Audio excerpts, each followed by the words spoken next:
This episode of Death Battle Cast is brought to you by Mint Mobile and Quip. Stick around for some great deals.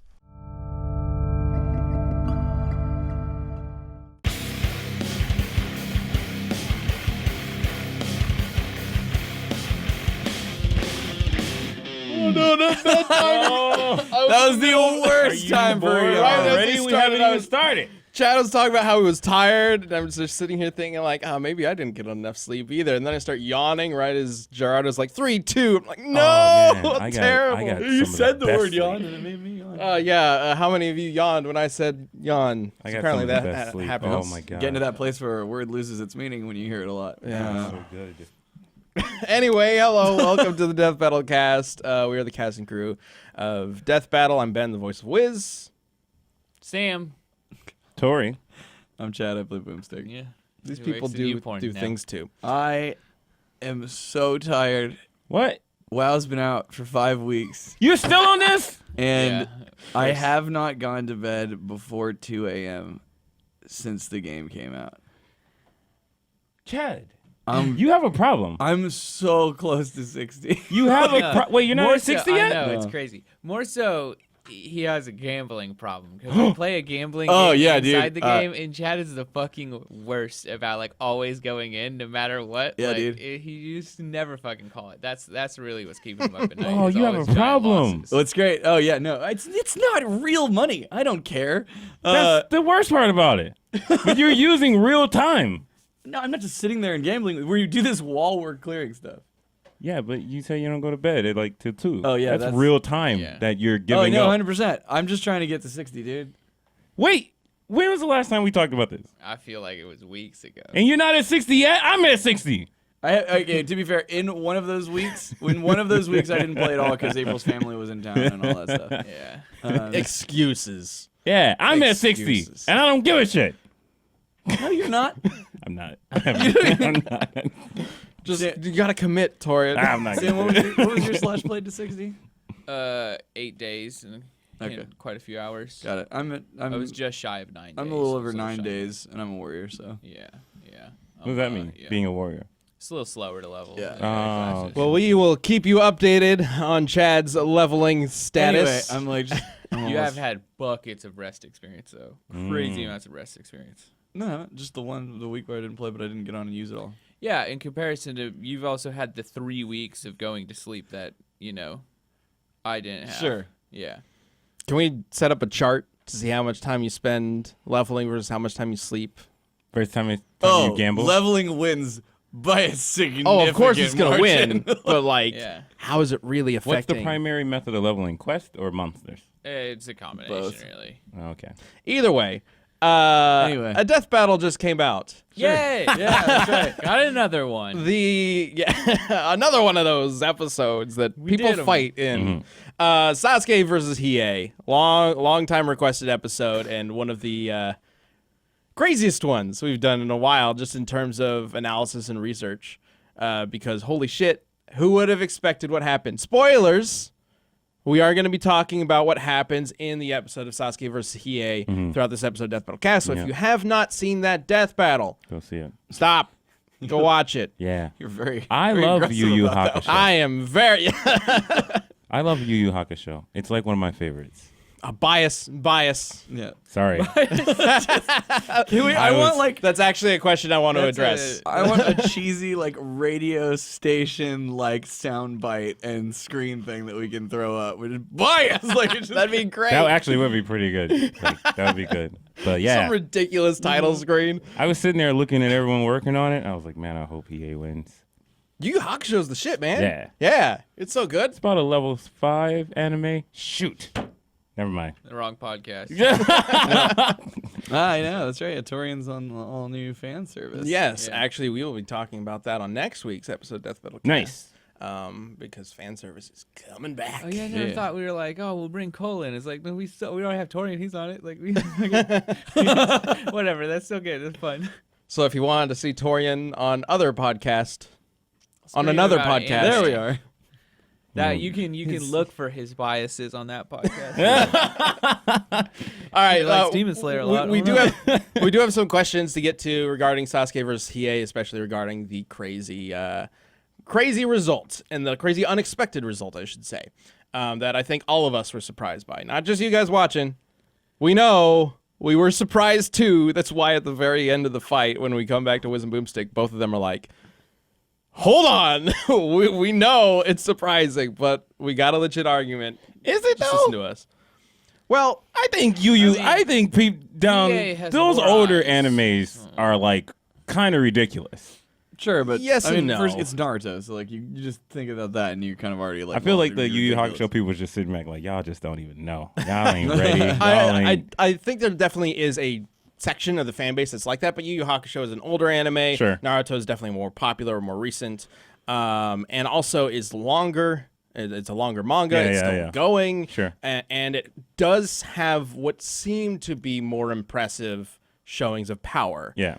Just because Yu Yu Hakusho, especially since it's an older anime, they don't quite have the animation budget that Naruto, which is one of the biggest franchises in the world, has had for such a long time. Sure. So when they want to make a giant explosion in the Yu Yu Hakusho anime, it's just kind of a laser that shoots Yeah. into the sky, right. as opposed to a massive destruction scene where a moon is falling apart.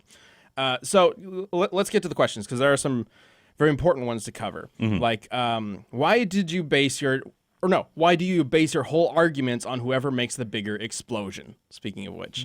I mean, that's how we've always done it. Well, I just want to address. Yeah, it's always about whoever makes the bigger explosion. Obviously, no. A very weird pissing contest. I mean, to a certain extent, Death Battle is a weird pissing contest. Yeah, definitely.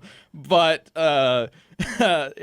I just want to make sure everybody understands. It is easy to focus on the numbers and the calculations that we do, because we do have to spend additional time talking about it in the recaps at the end of the episodes, because we have to explain how we got to said number. But there's more going on in all of our recaps other than us saying, oh, so-and-so wins because he blew him up bigger than the other one. Like for Sasuke versus Hiei, we spent a lot of time talking about how Hiei counters a lot of Sasuke's abilities, both in Wiz and Boomstick's VO and in the tabs. Again, the tabs are there specifically for information that like the general viewer doesn't necessarily need to know, but if you're really into the versus battle stuff, you should pay attention to the tabs. They'll cover a lot of the questions that you may have. So that's all. Like, Yeah, I mean, we also calculate speed, combat experience. We calculate Absolutely. everything. Calculating is important, but also the logic is important to me. That's actually what Death Battle, like old Death Battle, before we knew what we were doing, was entirely based on logic of who would win. Like so-and-so would do this move. How do they counter it, etc. Like that still applies. That whole idea still applies to what we do now. We've just expanded since the first 10 episodes of the show, like 8-9 years ago. So question 2, why did you use the Yusuke versus Yomi fight when that's only in the anime? And this is a really good question, because I want to clarify something that I think some people have a little bit of issue with Death Battle. A lot of people watch a lot of different people watch Death Battle, and some people do have experience with versus debates. And generally speaking, when you look at versus debates online, there are two versions of character like amalgamations. There's the single timeline idea where you pick a character that exists in this timeline or this part of a timeline, and you use that. We'll call character purists. Yes, character purist, and then there's the composite. Right. And generally speaking, people think of the term composite as an all-in-one. So you got the purist and the all-in-one, where you take literally everything about the character and throw it together. And this is what Death Battle kind of used to do, again, way back in the day. Probably the biggest culprit of this would be our old Goku versus Superman, where we used every Superman. Ooh. If we did that again, it would be an entirely different rule set. That's why we redid Mario versus Sonic. That's another very good example. Mario versus Sonic originally used the composite rule set, whereas nowadays we use a different rule set ever since Season 3 started way back when. Here's the thing. We don't abide by the single timeline or the overall composite all-in-one idea. We don't do either of those, because if we did the composite, then we would get issues where we're like, oh, well, Superman obviously wins everything because in this one timeline he became golden and could create life and whatnot. And if we did the single timeline thing, then a lot of people watching Death Battle would go, why aren't you using anything from the anime? Why aren't you using anything from the movie I watched? So Death Battle, because it appeals to a broader generalized audience, we create a generalized version of the character. And the way we do that is we do stick to the single timeline idea, and then any outside source that supports that can be considered. Because essentially, when you think about other timelines or whatnot, at least the way I see it, is it's the same character in a different situation, in a different story. And so long as that character isn't a different character, like Superman raised by Russians or whatever, then you can still use it because he's still the same person. He's just in a different story. So that's the general idea behind our generalization of the characters and what we do for Death Battle. So when we take a character like Hiei and we're reading through the manga and we're using that as our main primary source, the main timeline, and then we have the anime which follows it, then we can use the anime to support things that are said or shown in the manga. So in the manga, they talk about how demons can destroy the world so many times, but we never see it. We never see it, but they talk about it so much, and it's very important. It's a very important plot point, like that they could destroy the entire Earth if they unleashed all their power. There are multiple fights where this is an issue, but we never see it. But in the anime, we do. And so it's not necessarily that we're basing our entire argument off of that explosion. It's that we're using it to support other aspects of the argument, specifically Genkai and Sensui and all those specific instances where they've talked about blowing up the planet. It's just a visual proof of it, essentially, visual support. That's the idea behind it.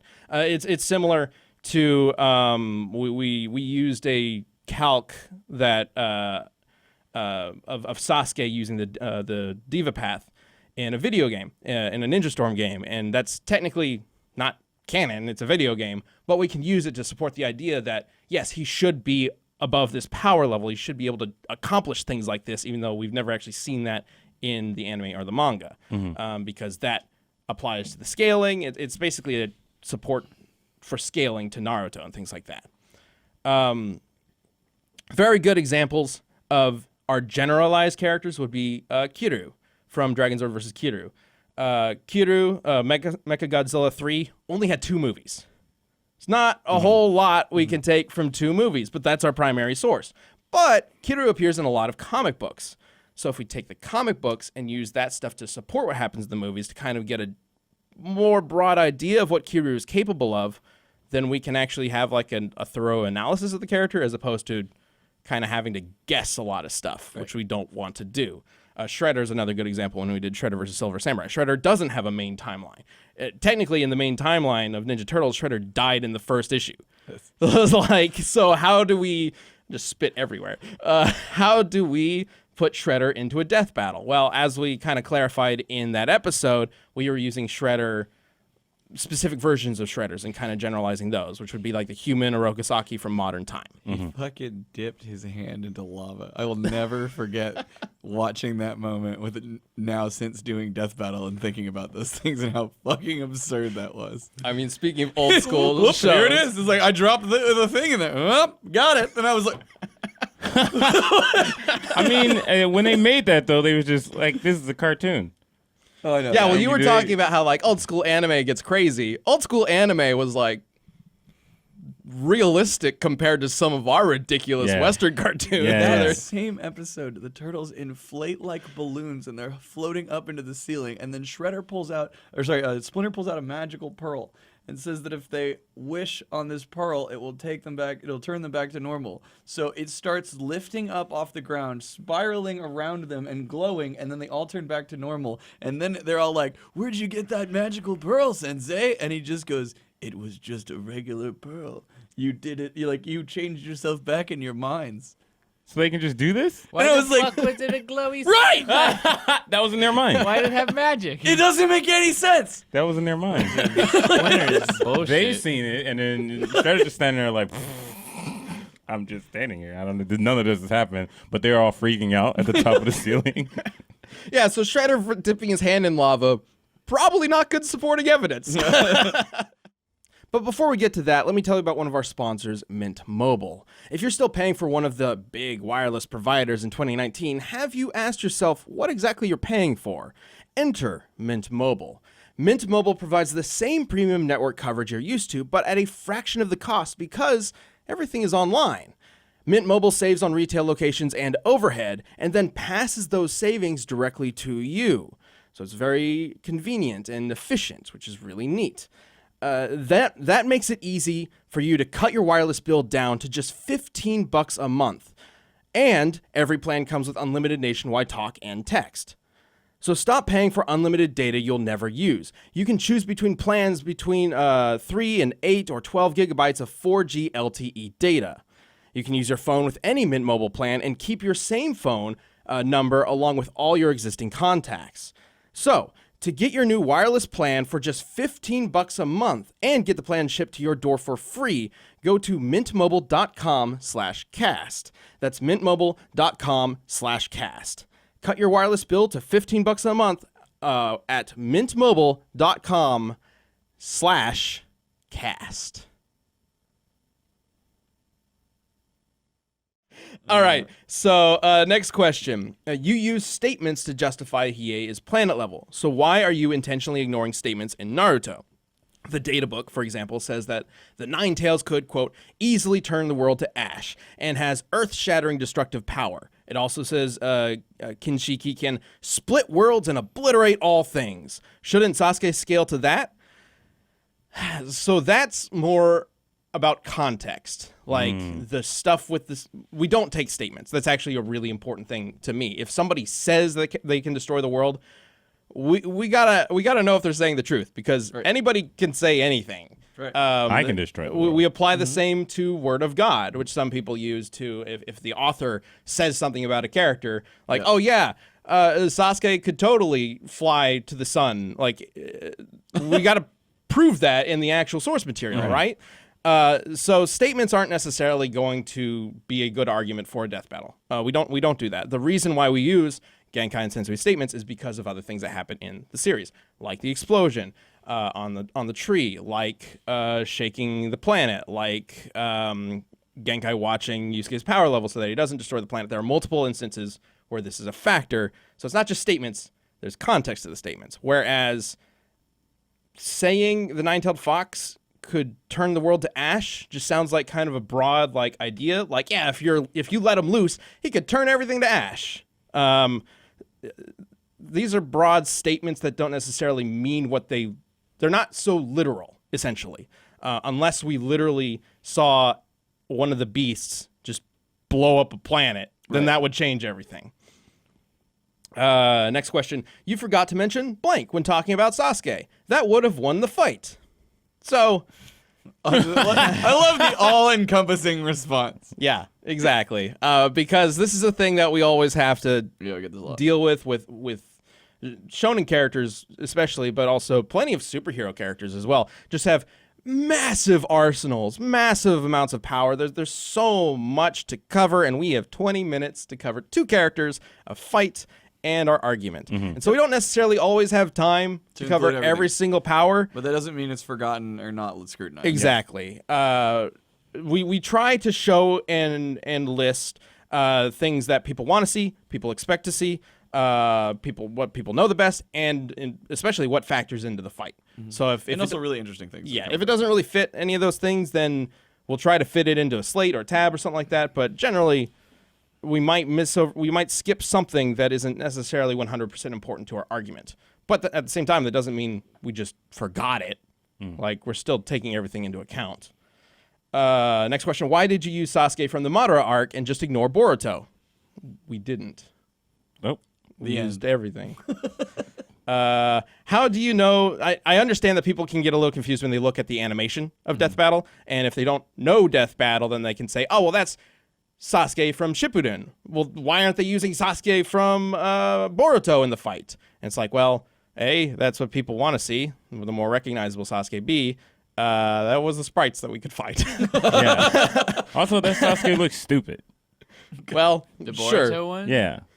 Naruto has this thing with designs where they get more and more simplistic as they went. Like the first time when Shippuden happened, or that timeline gap in the Naruto manga, it was because the drawing all these characters got a little too difficult. And they're like, shit, made these characters too complex. Let's simplify the designs a bit. That's why Naruto just wears like a single, like 2-color jumpsuit in the latter half of Naruto, as opposed to the crazy clown getup you had in the first half. Sasuke had a bunch of costumes. He had that Itachi costume at one point. Yeah, he had a bunch of different outfits. The long coat thing.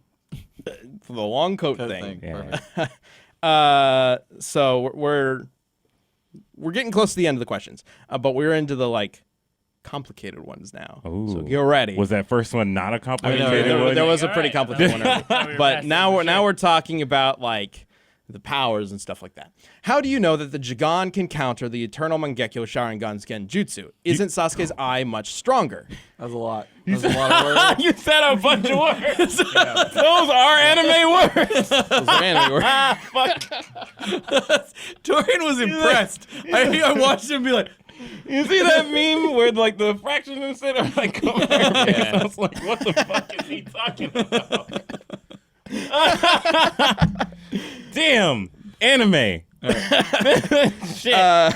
The Sharingan had to go through 2 transformations where the Jigan did not. So clearly it's more powerful, right? Just because it had to go through different boosts and stuff.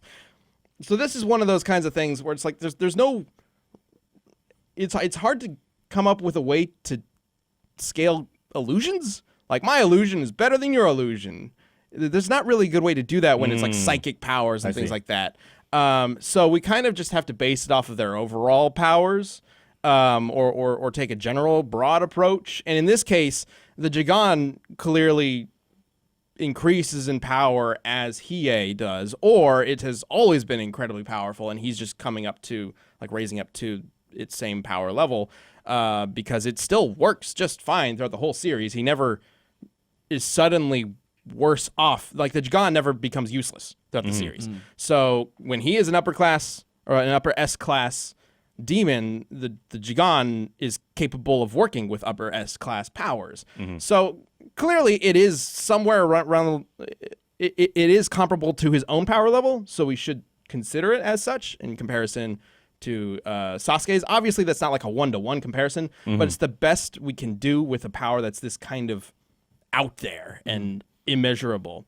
But this also kind of applies to how do we know Amaterasu can't burn Hiei, and why is the Dragon of the Darkness Flame so comparable? We specifically deduce that Hiei should be able to get out of Amaterasu because of the Dragon of the Darkness Flame. Not only is he a fire demon who already has resistances to fire, but the Dragon of the Darkness Flame burns people, obliterates people who are resistant to fire. Like I think the very first person he uses against is like a fire demon who is literally made of fire and has fire pyrokinesis. Like he's a fire guy, and he shoots the dragon at him, and he's just like a charred on the wall. He's obliterated. Oh, disintegrated. God. Like he's gone. So the Dragon of the Darkness Flame is certainly comparable to some extent. Again, it's kind of this broad idea because it's like, how hot does fire need to be to burn fire? Like really fucking hot. But we don't know the exact well, it's heat not fire, it's dragon darkness. Right, it's dragon fire or hellfire. Dragon I guess technically in Hiei's case it's demon fire. Ooh. But that's more of a generalization. Like we have to generalize consult that. our fire chart. Here you see we have Demon fire, dragon fire. here we have regular people fire, people fire, dragon campfire. Right about here is hot pocket inside. What? Like, I fucking insides. Like It's like worse than demon fire. Pretty much. I know there is one description of Put this hot pocket on Hiei. just burn him with a hot. He's like, shit, kill! Dragon of the Darkness Flame Boosted versus like the hot eating it pocket. with no problem. Like, holy shit! Amaterasu, I know, has a description in one of the data books that it's as hot as the sun, but like that's not necessarily like that's another one of those kind of broad statements. How do they where it's know like, I don't yeah, know. those Like- motherfuckers have no idea how They hot just the keep sun is. saying stuff. Yeah. And the sun doesn't necessarily burn fire. Like if you went to the sun, it wouldn't necessarily work the same way as Amaterasu. Like that's not how Amaterasu works. So saying it's as hot as the sun is just saying like it's really fucking hot. Yeah. heat's not necessarily going to determine whether or not Hiei can get out of Amaterasu. Like Sure. that's not necessarily the factor. So because they work so similar, the dragon and Amaterasu, like we kind of just compared them as such.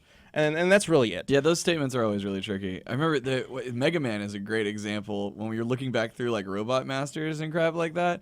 Same with Pokemon. Pokemon does it all the time. Yeah. Which is the one that Machamp is like, I can do 1,000,000 punches in half of a second. And you're like, Charizard. oh, okay, well. Charizard is the one where one of the Pokedex entries says that its fire can burn through anything. Yeah. Which if that were true, nothing would survive. I was gonna say you would Charizard. never lose. Well, the Pokemon, they probably have something that's like strong enough to withstand Charizard. But it's just like we just have to see it because there was burn some through character- anything, Torian. I remember you're specifically there was some character. It was either Pokemon or it was Mega Man, and the person was supposed to be hotter than the sun, and like basically everything around them would be bursting into flames.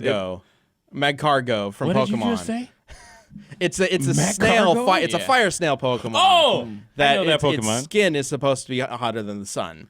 Sure, yeah, it's just like So if you stand next to it, you should be incinerated. It Essentially, would literally ignite the oxygen in the air kind of Yeah. shit. Like, Yeah. there's not. Yeah, it's very stupid. so that's why we don't take Pokemon are statements. pretty dangerous.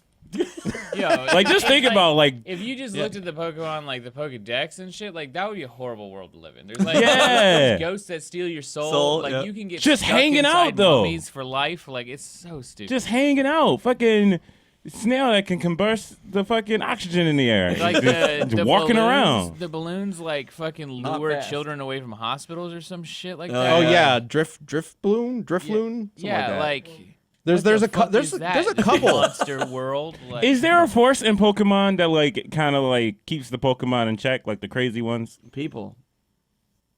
Pokeballs, yeah. yeah, like Oh, okay. But Maybe before Pokeballs were invented, Pokemon just like ruled the world. And it was mass chaos. so now the Pokemon are chilling because they're like, I don't want to be put in. Now a they're running Pokeball. away. They're hiding in grass. They got to go hide in the tall grass. that's how we get rid of them, just like a fucking good lawnmower. Just be like, no tall grass, no Pokemon. oh, don't forget the caves though, man. Then it'll just be Zubats. Yeah, everywhere. well, Yeah. fucking just blow the caves up. Oh, but the water would be infested with Love Disc. Yeah, I hate that fucking Pokemon. Well, at least Love Disc isn't trying to kill everybody. Yeah, That's true. just And As Gyarados. far as I know. yeah. Just don't get on a boat. They gotta be fucking up the Be on a oceans, boat. like Man, right? the environment. They gotta be fucking up the No, ocean. they gotta be The fine. Love Disc? yeah. Well, just Whose phone is vibrating? Somebody's phone going crazy? Yeah. It's Torian's phone. That I'm on the other side of the table, Yeah. and the whole thing was just shaking. That is I one don't know hell what of you're a talking vibrate. about. But like, man, like Gyarados is a fish in the ocean that can just jump out and shoot a laser beam at people. Like that's crazy. I would never go to the beach. I would never. Gyarados might show up and kill all of us. I mean, Like, in real life, people are terrified of sharks, and like people won't go to the beach just because of sharks. And it's like, how likely is it that a shark is going to show up, let alone attack you? But a giant water serpent that shoots lasers. That can also go on land. I would like to point yeah, out. it just floats on land. It's technically a flying type, Oh my god, that's awful. so apparently it can float. right? Speaking of which, think of all the flying type Pokemon. They just be fucking bombarding you. Like, Flying type Pokemon seem to be cool though. Most of them are just birds that probably don't want to fuck with you. Yeah. Like they might steal your sandwich or something, but Yeah. they're not like gonna really fuck your day. Yeah, up. like, we the do dog have Poke- seagulls. Like they're pretty. The it's like dog no Pokemon worse. look like the worst. They look the Hamdoom and all those though. The Houndoom. fucking Arcanine. Is that a dog Pokemon? Yeah. It is. It's like a giant one. Yeah. See, nah. I Arcanine's can't. freaking dope though. That's Yeah, fun. they look cool. But you see a rabid I dog see it, yeah, it's instead of like- it biting you, it's shooting fire at you. Yeah, if you ran into like a wolf in the wild, you'd be fucking terrified. Now imagine he's triple the size, on fire, and can No. like Yeah. can, like, no, just- Tori needs an Epona. Or not Epona. Ponyta. Rapid, yeah, Rapidash Ponyta. Ponyta. Rapidash? Yeah, because you hate horses. Oh man. And it's on fire. And it's on fire. yeah. Damn. Why did I throw, I'm so fucking tired. I dropped the name of the horse from fucking Zelda. Man, that's awful. A on fire horse? I had to leave. Which the fire doesn't burn you if it likes you. Yeah, if I recall from the anime, if you bond with it, the fire doesn't hurt you. How do You you can get back to your bond questions. with a fire horse? You become friends. How? Power How of do you friendship. know? Fire chart, friend fire. Okay. You use the power of friendship, which, as everybody knows, is one of the most powerful jutsu in Naruto. Nice. Unfortunately, Oh. Sasuke doesn't have it. He doesn't have friends? Not really. So the next question is, oh boy, this one. Once again, you say that Kaguya is planet level. So this is the chick from the very end of Naruto who's like, I was the mother of chakra. I'm going to kill everybody. Blah, blah, blah. Perfect. That show sucks. But she's obviously universal level because the expansive truth-seeking ball was going to destroy an entire dimension, and there are stars in the dimension. That makes it a universe, and thus the truth-seeking ball a universal attack. Okay, so this is, from what I can tell, hotly debated about whether or not Kaguya's expansive truth-seeking ball attack is a planet-busting attack or a universal attack. Ultimately, it doesn't matter in terms of Sasuke, but I just want to kind of lock this down once and for all, where we kind of stand on this feat or this attack. So, if you don't know, Kaguya, the mother of chakra, an ultimate villain of the Naruto series. The mother of chocolate. Doesn't she get dunked on by the sexy jutsu, right? Yeah, Yeah, okay. Like, She whack. she gets away from it, but yeah, Whack. she gets. She's not very skilled in fighting per se. Like, she's not really a Yeah. fighter. She's just super powerful. So she's always. They're constantly surprising her, and she's just Yeah. like, fuck this, I'm going to start teleporting between dimensions and splitting you up, and I'll fuck you guys up on your own. It's fine. So she has 6 different dimensions that she can jump between and take people with her. This is not necessarily a new power in Naruto. Obito has his own Kamui dimension that Kakashi can also access, and we know based on that dimension... it's like a Sharingan thing. We know based on that dimension that they aren't entire universes per se, or at least that one isn't, because it's like this black void thing that doesn't seem to have any necessary limits to it. It could be a small pocket universe for all we know. It's just a room. So granted, Kaguya's could be different. They are entire planets, it seems, and that perhaps it could go beyond that, but we don't ever see anybody go beyond just the planet. Like, it seems very specifically tailored to these 6 planets and not these 6 universes. If it was a universe, I don't know why she wouldn't be teleporting them to other planets, right? She would theoretically have hundreds, if not thousands or millions of planets that she could teleport them to. But she specifically teleports them to planets. So either way, she would not need to destroy the universe of this dimension to destroy Team 7, which is what she's trying to do. She's trying to kill Naruto, Sasuke, Sakura, and Kakashi at this point. She didn't need to destroy the whole universe. It's not like they were going to just fly off to another planet. They don't really have that ability. So all she needed to do was destroy the planet. So it makes more sense that she planned to destroy the planet, the main feature of the dimension.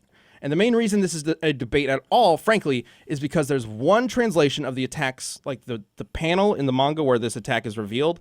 It says it's the start of a new dimension. Some translations say it's the start of a new time space. But then other translations also say it's the start of a new world. So what is it? I think it's kind of more vague in the actual Japanese sentence structure. I think it's a start of a new world is more what it's trying to say in terms of not just destroying this planet. It's actually a start of a new world because that's what she's trying to do. Like, this was her final attack. She kills these 4 people, and it's the start of a new world. I think that's what it's actually saying. But people, of course, will take it literally. And you can take it literally, but if you do, then suddenly you're jumping into this whole discussion. So it's also important to note that the expansive truth-seeking orb is a Gurudama, which is, it's the little black balls that Naruto gets when he goes 6 paths. Oh, yeah. I know that. Yeah, so the truth-seeking orbs. So the way the orbs work is they're not really giant bombs. They're not really designed to just blow everything up. They're more projectiles that you can throw around and you can shapeshift. And one of their abilities is they touch something and that thing disintegrates. Oh, shit. So they're really powerful. They also have like every single jutsu in it. Like What? Or not jutsu, every single element. Man, in it. Naruto's So pretty it's like the sick. most powerful thing ever, but it's not like an atomic bomb. So in order for Kaguya to kill Team 7, what she was going to do is just take this giant truth-seeking orb and touch the planet, and then goes, boop, it's gone. And then they're all dead. Like, that's what she was going to do. That's interesting. Why didn't she do that? Well, they beat her first. Oh, yeah, in that fight when they trick her. Oh, God. No, Sakura shows up and punches her in the face or in the back of the head. Damn, she got soul eatered. Oh, no. She got soul eatered. This whole fight like gets thrown out the window because Sakura decks this woman in the back of the head. Again. No, she got soul eatered. Fuck. I hate that. And Soul Eater, that's how it ends. It just punches that guy in the face. All right. So spoilers for Soul It's Eater. been on my list. I know it's been out forever, but I know I still haven't watched Soul Eater. Either way, just You don't because know like why or anything. Okay. You're still fine. You're fine. just because of the way the Gudodama works, it doesn't really make sense. I mean, again, I guess you could say Kaguya's is going to work differently. She'll just blow up the whole universe. Fine, I guess you could say that, but you don't really. There's no real evidence to that per se. Like, the way we have seen this worked, we have seen it work a specific way. And the way that we have seen it work doesn't necessarily support the idea that it can blow up a whole universe all at once. Either way, regardless, Kaguya's goal was to destroy Team 7. It doesn't matter at the end of the day whether or not she's blowing up the universe or blowing up the planet, because it was only possible thanks to the infinite Tsukuyomi, which was sapping the chakra from every single person on Earth, minus Team 7. So even if the ball is universal and Kaguya, if the ball was universal, then Kaguya would have to be fucking crazy powerful, right? Like if you're scaling that way, so then Kaguya would probably be planet level. But then why wouldn't she just blow up the planet itself and kill Team 7 that way? So Like Frieza. the more you go into this debate, the more things just don't match up. So I think it's way safer to just go with the planet level idea and just end it there. Because otherwise you just have all sorts of questions and it doesn't really make any sense. And the planet level thing matches up more with like the Sage of Six Paths and what he was able to do with the moons and things like that. So that's where we stand on that. And again, it doesn't really matter because you can't scale Sasuke or Naruto or anybody to this attack anyway because it was using everybody's chakra on the planet. Like so it doesn't really matter. Like an evil spirit bomb. Yes. So that's where we stand on that.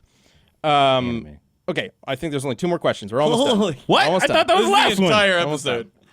I mean, we're Crank 30 the minutes chair in. back. Wait, hold So Has any villain like just blew up the planet when they were fighting people besides Frieza? Like, I'm done with you guys.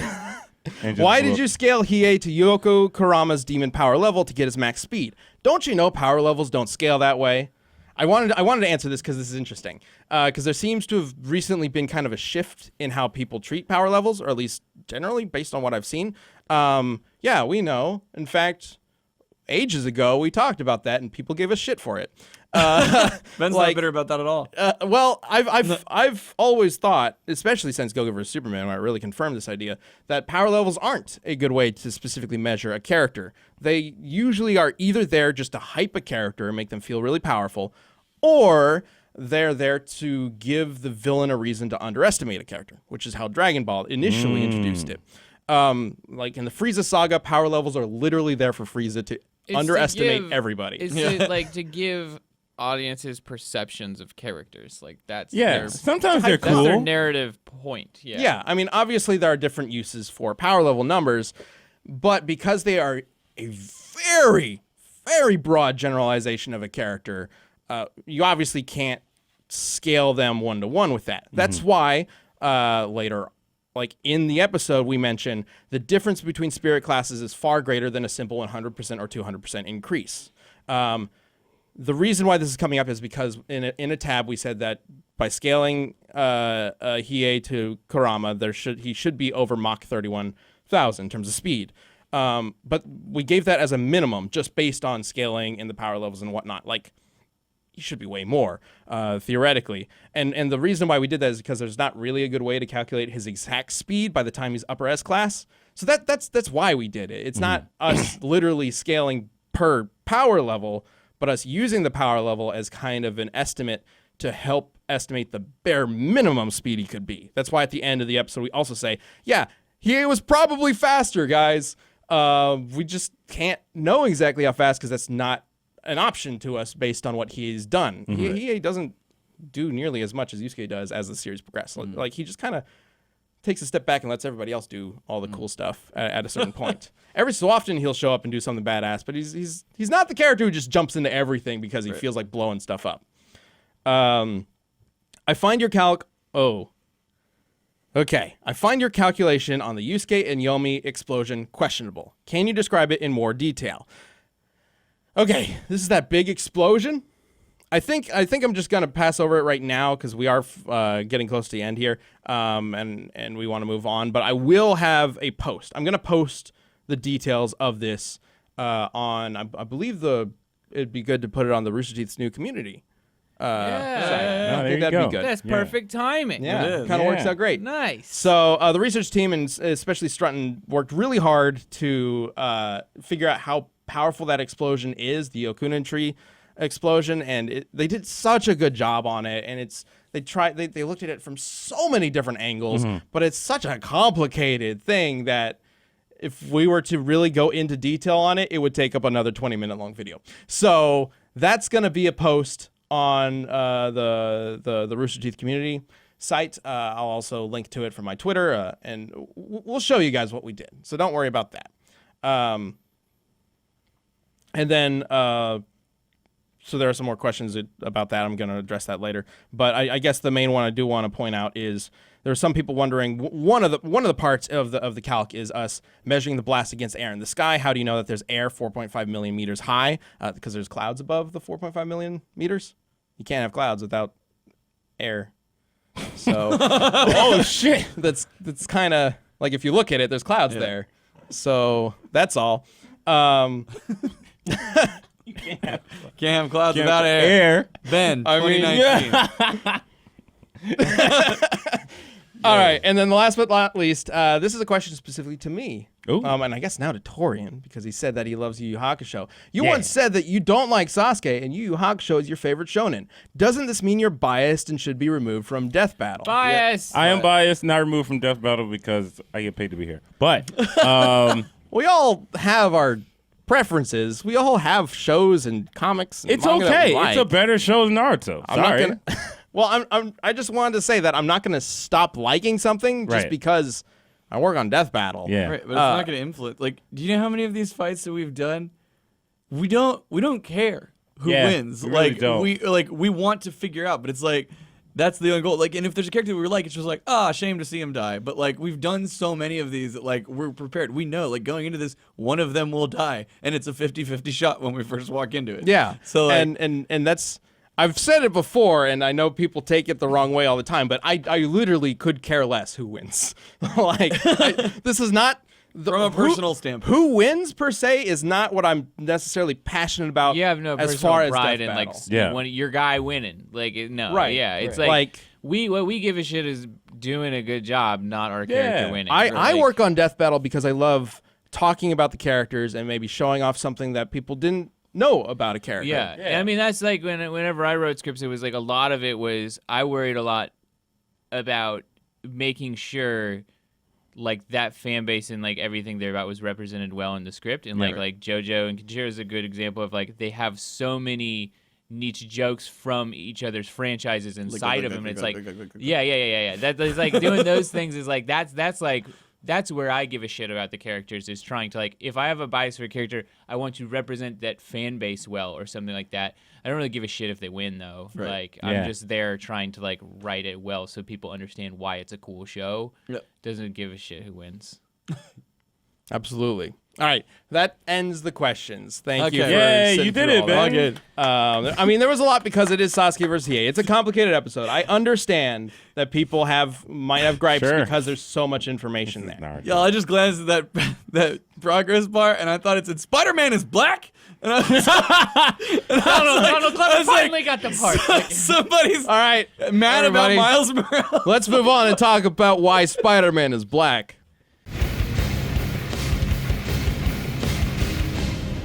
But before that, let me tell you about Quip toothbrushes. Look, there's a lot of toothbrushes on the market. Some have like 12 modes and lasers and stuff on them, but if you ask a dentist, that's not really necessary. It's more about how you use it than the actual brush itself. And that's why Quip is created by dentists and product designers to focus on what actually matters for your oral health, healthier habits. you can simplify your whole morning and evening routine by getting a Quip, and like it has a bunch of features that are great, but one of the main ones is it has a timer to tell you how long you should be brushing your teeth by just doing little pulses, and that seems super simple, but it's actually just a really, really good feature. I never knew I wasn't brushing my teeth long enough. Now I do. Thanks, Quip. You've saved me money at the dentist. I'm almost positive that. And, you know, I could go through all of its wonderful features, but it also just looks cool, and that's nice. It's got a sticky thing, and it goes on your mirror, and you can take it off, and it still sticks again. It's like wizard stick tape. I don't get it, but it works, and it's wonderful. And it has replaceable brushes that come in the mail like every 3 months, and that includes the battery, so you never have to charge it. And it's just super convenient and easy. You could travel with it. It's just a really good product. And like I've said it 1,000 times, and that's why we're just going to say, you know, get your Quip, because it starts at just $25 at getquip.com/cast. So just go to getquip.com/cast, and you'll get your first refill pack for free. That's getquip.com/cast. Real quick, back in the MCU. I do He want to never say actually left. I do want to point Everyone out just I'm freaked out. seeing, if you're watching this live as a first member, thank you. We do this live every Tuesday. But I am seeing some people asking about the Death Battle game, which was announced at the beginning of Sasuke vs. Hiei. Ooh. We will be talking about that more in the next episode of Death Battle Cast. I just Yep. want to kind of focus on the. Are you gonna have it We on should've this got show? a box to do a little unboxing today. We'll show it That's off. really Yeah. good. But We'll You gonna play it? tune in, Yeah, we're tune playing in, it tune into next Death Battle week Cast and next week, everything. and we'll show it off and Nice. have all the details about it. It comes out October 14th. That's so sick. You All right, Death Battle with your so friends? Spider-Man is back in the MCU. Great. Did he leave? No, there's a brief moment where they were like, "We're not gonna let him anymore," and now they're like, "Just kidding." Look, I get that everyone is invested in this, but this is stupid. it generally, the MCU is at a point where it's very hard for me to give a shit about it. Yeah, but this is stupid. Well, Like, I think that's individual movies, I'm like, sure, cool, what, but like, I don't know. This whole You're talking about like overarching as the thing- whole like I think they've done universe enough. thing. Like the whole up to Endgame was good. Like Yeah. we got it. MCU, Sure. they've done enough. I everything think that's is like- why. And I think specifically because trying to make all these characters fit in each other's shit is just a little. I think it's gonna hurt some franchise. Like Yeah. I'd rather just have more people do a Logan yeah, than an Endgame. yeah, Like yeah. Yeah, but that ended up not working out for What? them. Doing the separate X-Men movies. Like Why? at a certain Oh, yeah, point, it's cool. at a certain point, they just yeah. got a reputation where like 5 times out of 10 it was absolute shit. Yeah. But either way, I But do think was that because they wrote them like shit. Well, though, sure. in some cases. sure. Apocalypse. But if Yeah. you separate it out, like one of the reasons why the MCU works so well is because Kevin Feige like is in Psylocke? charge of making sure that it is consistent. Yeah. And so if you remove that aspect from it, then you get the X-Men entire thing. movie. Yeah. They gave her That's like fair. 4 lines. It's She insane. sucked in that movie. Who? Olivia Munn is She's just a Psylocke. good actor. And that's like one of my favorite X-Men. Okay, no. Olivia Munn is one of the worst actresses to ever get a professional career until after the second season of Newsroom, right. where you can fucking tell Aaron Sorkins or somebody was like, we need to get this woman acting lessons. Like, her in between season 1 and 2 is substantial. Somebody had to teach her how to act. Got it. Like, she is trash I remember in the first I season. remember leaving Newsroom and being like, No, She then really, she gets like somebody must have sat her down and been like, "You need lessons," like because like I love that show. I like, especially these days, I like Olivia Munn as an actress. But dude, in season 1, she is like a sore thumb, terrible. Like, who cast this person? And then like season 2, she gets her shit together and she's a great character. And from there out, she's a great actress. Yeah. But like But there I is don't know about there's great a moment in actress. time where it's like we have the Okay. world's first podcast host, not really. Let's put her in movies. Like, and it was just not good. But then she got great. Now she's great. But I'd this cast was Olivia after Munn in Newsroom, all and they sorts cast of her. shit. But we were Yeah, just wait, talking about. yeah. Either way. So I had like Suck 5 Psylocke. lines, and the whole time she was just standing there doing Well, the then Olivia she Munn didn't face. know You know, how the- to be an action person either. Like, That's you true. need to She fucking definitely you can't just looked throw like her in. someone Did you know who- she took that role by passing over the girlfriend role in Deadpool? really. That was not a good choice. She passed over that role because she wanted, I think the quote was, she wanted a role with more agency or something like that. She didn't want to be Agency? kidnapped, like a damsel in distress. Yeah, instead of and being that's the totally- girlfriend, this is being like didn't a kidnap his superhero. girlfriend. Psylocke, you're a I probably badass. would have made Like, that decision too. You know, And then you get the Absolutely, script and it's like, absolutely. well, shit. you just kind of sit there and Make you make the Throw a Olivia dagger Martin at face. somebody. She sliced that car in half, which she made that same face as she did it. She's got the blue steel Olivia Munn face. Like, yeah. Anyway, Spider-Man's sucked in that movie. back. I do want to say what you were saying about not feeling invested in it. Essentially, Yeah. I think that's why Disney caved, frankly, because I think that they're worried that there's going to be a general lack of investment in the next movies if Spider-Man is not really around, because I think that's their main hook right now, because nobody really knows what else is going on with Now their that movies. Robert Downey Jr. is gone, and like a lot of people are gone. Also thought they Chris So I Hemsworth still- done? I think so. Is who? Chris Hemsworth, Thor. No, he's got one more. Oh, he's got one more. At least oh, one more. yeah, because he's got the one where he passed off to James. the Actually, he other- might have two more. He might be in Guardians. He might be in Thor 4. Okay. No, you're confusing because the two Chris's. The Captain America Chris is Yeah, Chris done. Evans is done. Right, Chris Evans is done. Hemsworth. Chris Hemsworth. Yeah, that's what I'm saying. Thor. Right, I right. was saying is Thor gone? You guys are good. He's still there. Thor's theoretically Because still he there. does have. They have Yeah. Thor 4, more Thors. Is it like where like Disney thought like, Thor for Thor's? Thor 4 more Thors. Yeah, Thor 4, the more Disney's Thors. like, you guys make shitty Spider-Man movies. You can have them.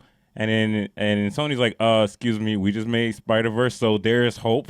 And then he's like, yeah, you know what? We'll keep them. Well, Yeah. we went into detail on an earlier episode on why Disney would benefit from giving Sony Spider-Man and why it makes sense from a business perspective from them to just not even bother with it because they get all the merchandising money. And I still think that that's the ultimate plan. I think that there's going to be a point, like right now, the deal is they get one more Spider-Man movie and then one movie where Spider-Man appears in a team-up movie. That's it. I still think Disney's going to be like, after we're done with that, we go the 50-50 route, or you have to deal with Spider-Man yourself, Sony. I still think they're going to do that, but it does make sense to help kind of usher in this Phase 4 or whatever they're on with Spider-Man. So I don't know. It's going to be weird. Like, the Sony thing is going to be a weird thing for the next, like, decade or so. Always will be. Or Man, 2 decades. Like, it's going to take a while for all of this to settle. I'm just glad that they came to an agreement. Like, just imagine if there's no Spider-Man in any of the end Avengers movies. Like, that would have been sad. He's only been in Phase 3. Yeah. Like, he hasn't technically been part of the MCU for very long compared to everybody else. Oh, yeah, no, He's absolutely. in the second Avengers is the first time he popped in, right? No, Civil War, which is the second movie of Phase 3. That's right. Yeah. Or first, I don't really know how Avengers counts. Is that Did the you last guys- movie of a phase, or is it the first movie of a phase? Did you guys like Civil War? So War's cool. Civil War's great. Yeah, Civil War was awesome. I don't know. The shit where they're running on the highway is dope. Dude, that Yeah. fight scene. Okay, I guess when Bucky and Cap fight Iron Man. that's Yeah. God, that was so I good. think that's my problem, right? I like everything other than The Avengers battle. the airport fight because I like The airport I fight's kind think of that, whatever. I think that's fair. Okay. Like, I think a lot of people really enjoy the airport fight because it's a very fan servicey moment. But it also does kind of lead into like it's part of the story. It's part of Iron Man's development as a but character. it still feels very disjointed from like It does. the rest If you of it. literally took it and put it next to the Bucky or the fight scene at the very end, it does feel like a very different movie. It's very fun and Well, we're it still started we're still off- friends, right? That's Like, his line in it. it started off They feeling like needed Winter it Soldier. for the trailers. I Is see. what it feels like. Like they needed it for the trailers. That thing where they like all start running at each other. Like they just had to get that shot to sell the movie, and then so they it's did like- it. Well, and it sets up It's still the fun. Avengers falling apart for later movies, Right, and which they had- again is a detriment to the movie on its own. But when you look at Sure. it as a full thing, that's the thing with the MCU. It's like a lot of people do critique it as a lot of these movies will have scenes that don't matter to the movie; they matter to the overall story, and everybody's going to have a different opinion on that. Like, do you like the idea that it's an overall story and that scenes in movies should apply to later movies? Or should they all be separate stories? And that goes back to the X-Men thing, where most of them are separate stories. Yeah, it does. Everybody's gonna have a different opinion. I do on think that. my biggest thing with Civil War, though, before we leave that, is the fact that they did a lot of the stunts practically. Yeah. is really fucking Yeah. cool. Yeah. Like that whole highway thing. I want to do that with like the fucking because like They were on a moving. They were on a they moving thing, tied and these we're running weird on it. carpets onto the Yeah. back of cars, so you can run that fast in traffic because you're already like the car's dragging you 60, Yeah. and then you're running like another 10 Yeah. miles per hour on it. There was a video. Corridor Digital had the stuntman on, and they go through a lot of it, and it's really fucking cool. I like, can't they explain remember- everything. The thing where Captain gets out the car, like when it slides, they actually did that. I was like, Yeah. what the fuck? Like you could do that? Like That's fucking insane, awesome. dude. Like they do so much cool shit. Yeah, when you see that stuff, that it always feels so much cooler and so much. Like I Yeah. remember, the first thing that really stood out to me was way back when they did the Planet of the Apes remakes. The way that they made them run so fast was like, you know, in those airports, those like conveyor belts, Yeah, like yeah, style they have things. those, yeah. They ran long tracks of like that type of stuff, and then had the actors whatever run really fast on that. And that's Yeah. what made it look like they were gaining so much speed. And I was like, that's Yeah. super cool. Yeah, like everything in that whole highway fight is all Yeah. like when Black Panther jumps onto the back of the thing. They actually did that at like highway speed. Like it's fucking crazy. Like it just whole fight's stupid. Awesome. But the So air- good. Stupid in a Love it. good way? That's just stupid. It's so dangerous, but yeah. Looks awesome. All right. Well, speaking of Everything to stupid get and out of it. dangerous, let's get to the community death battle. Nice. What? Yo, yeah, it's your girl. Oh yeah. Torian, that has been on screen this entire time. Yeah. You just now I didn't noticed? look. I'm trying not to look at the preview monitor because I'm a professional. Oh. Isn't that? It's lightning. Lightning Yeah. wins this. Yeah, I'm She's Robot Jesus. completely agree. Yeah, I'm on board. Who with the you fuck 100%. is this Shulk kid with his little mulatto, melanin? That's me. Yeah, that's you. Don't you play? Got Don't you melted. play Shulk and Smash? Kind of, but he's not better than Lightning. Yeah. Lightning, the goddess of the fucking world. This is some kid with a guitar-shaped sword. Yeah. Hey, Torian. I mean, I'm there. Hey, Gerardo, when we do mic checks, just have Torian talk about lightning. Oh, she's so cool. I can just And no see, matter like, what everybody say, that game was successful. The last one, maybe not so much, but the first two was great. Sales, and they were good games. They were good games. they're okay. They're the only reason you can walk around and do an active fight with Cloud now. So you guys are welcome. they had some really high good moments in it, but there's also some bad shit. They've been developing them battle systems. Whatever. Morgan Webb makes a very good point about that game.